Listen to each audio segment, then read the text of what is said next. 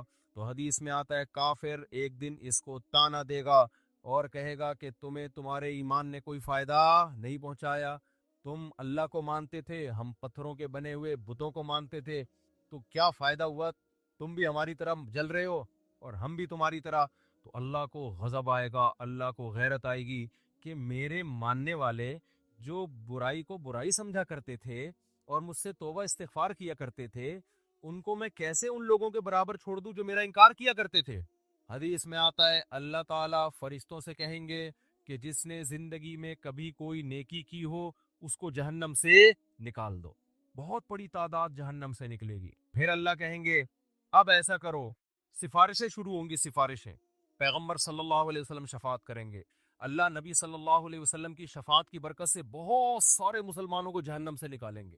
پھر رشتہ دار سفارش کریں گے, آپ کا کوئی بیٹا عالم ہو, حافظ ہو, شہید ہے, کوئی آپ کا دوست ہے, جیسے دنیا میں یاد کرتے ہیں نا, نادرا کی لائن میں لگے ہوئے, اندر کوئی تعلق والا نظر آ گیا, آنکھ ماری یار, وہ آ جاتا ہے, وہ بھی آنکھ مارتا ہے. ہمارے ایک دوست تھے اتنے چھوٹے سے نا, وہ پاسپورٹ کی لائن میں کھڑے ہوئے تھے. ہم نے ان سے پوچھا یار کوئی آپ کے ساتھ دلچسپ واقعہ ہوا ہو؟ ان کا قد بیچاروں کا بہت چھوٹا, پاسپورٹ کی لائن میں کھڑے ہوئے تھے. تو ہم نے کہا کوئی واقعہ, کہہ رہے ہیں میں پاسپورٹ کی لائن میں کھڑا ہوا ہوں, مجھے بلا ہی رہا ہوں. تو میں نے کہا یار اتنے لوگ مجھ سے پہلے چلے گئے, مجھے تو بلا. کہہ رہے بھائی تو کھڑا ہوگا تو تجھے بلاؤں گا نا, تو بیٹھا ہوا کیوں ہے؟ پھر کہتے ہیں میں نے ایسے اچھل کے بتایا بھائی میں بیٹھا ہوا نہیں ہوں, میں کھڑا ہوں. تو عجیب عجیب واقعات ہوتے ہیں پاکستان میں. تو جیسے ہوتا ہے نا یار, دنیا میں تو یہ غلط سمجھا جاتا ہے, لیکن اللہ تو اللہ ہے, اللہ اس تعلقات کا فائدہ پہنچائے گا. شہید مغفرت, شہید سفارش کرے گا, علماء شفاعت کریں گے, آپ کی اولاد میں کوئی حافظ ہے وہ شفاعت کرے گا, تو اللہ ان کی شفاعت کی برکت سے اور بہت سارے مسلمانوں کو جہنم سے نکالیں گے. سمجھتے ہو گے نہیں سمجھتے؟ پھر اللہ تعالیٰ فرشتوں سے پوچھے گا اب بتاؤ کتنے لوگ ہیں؟ فرشتے کہیں گے اللہ ابھی بھی بہت سارے لوگ ہیں. اللہ فرشتوں سے کہے گا اب کوئی کسی کی سفارش کرنے والا ہے؟ فرشتے کہیں گے اللہ کوئی سفارش کرنے والا نہیں ہے. سب کے جتنے ریلیٹو تھے سب نے نکال لی. اب یہ وہ لوگ پڑے ہوئے جن کا کوئی ریلیٹو بھی انسان کا بچہ, اپنے الفاظ میں کہہ رہا ہوں میں, کوئی حافظ عالم کوئی بزرگ کوئی ہے ہی نہیں, سارے وہی جو برے ماحول میں سب دائیں بائیں برے لوگ ہی تھے. تو اللہ جواب میں کیا کہیں گے, هل يبقى الا الرحمن, کہ رحمان تو باقی ہے نا. جب پیغمبر کو اپنی امت پہ ترس آ سکتا ہے, دوستوں کو دوستوں پہ ترس آ سکتا ہے, اولاد کو ماں باپ پہ, ماں باپ کو اولاد پہ, شوہر کو بیوی پہ, بیوی کو شوہر پہ ترس آ سکتا ہے, اور مجھ سے سفارش کر کے نکلوا رہے ہیں, تو میرا بھی تو اپنی بندوں سے خالق اور مخلوق کا تعلق ہے, تو میں بھی تو نکالوں گا نا. تو اب کوئی سفارش کرنے والا نہیں ہے. تو من کان فی قلبہ مثقال حبۃ من خردل من ایمان, جس کے دل میں رائی کے دانے کے برابر بھی ایمان ہے, اللہ فرشتوں سے کہیں گے اس کو بھی نکال کے لے آؤ, اس کو بھی نکال کے. ایمان کا مطلب پہلے سمجھ گئے؟ جو گناہ کرتا ہے اور فخر کرتا ہے وہ ایمان والا نہیں ہے, وہ ایمان والا نہیں ہے اللہ کی نظر میں, وہ تو کافر ہے. تو حدیث میں آتا ہے, بہت اہم حدیث ہے, خوب غور سے سنیں. اللہ ایک ایک وہ جو ہے نا فرشتہ پھر نکالنا شروع کرے گا, یہاں تک کہ جو سب سے آخر میں جہنم سے نکلے گا وہ سب سے بدبخت ترین انسان ہوگا کہ نہیں ہوگا؟ سب سے زیادہ اس کے اعمال کالے تھے, صرف ایک ایمان کی دولت لے کر گیا وہ. تو نبی صلی اللہ علیہ وسلم نے فرمایا کہ جب اللہ تعالیٰ اس کو نکالیں گے, اس حدیث کے راوی ہے عبداللہ ابن مسعود رضی اللہ تعالیٰ عنہ. حضرت عبداللہ بن مسعود کا حلقہ کوفہ میں لگا ہوا ہے, شاگرد بیٹھے ہوئے, حضرت عبداللہ بن مسعود ان کو یہ حدیث سنا رہے ہیں کہ اللہ تعالیٰ جب اس آخری فرد کو نکالیں گے نا, سب سے لاسٹ میں نکلے گا وہ, پتہ نہیں کیا ہوگا وہ, آپ خود سوچ لو, سب سے آخر میں نکلے گا وہ, تو وہ کہے گا کہ میرا رخ اس جہنم سے پھیر دیا جائے, اس سے نفرت ہوگی آگ سے, اللہ اس کا رخ پھیریں گے. پھر اللہ اس سے کہیں گے بتا تو کیا چاہتا ہے, بتا تو کیا چاہتا ہے. حدیث میں آتا ہے کہ جس طرف رخ کرے گا نا اس طرف جنت ہوگی, تو وہ اللہ سے کہے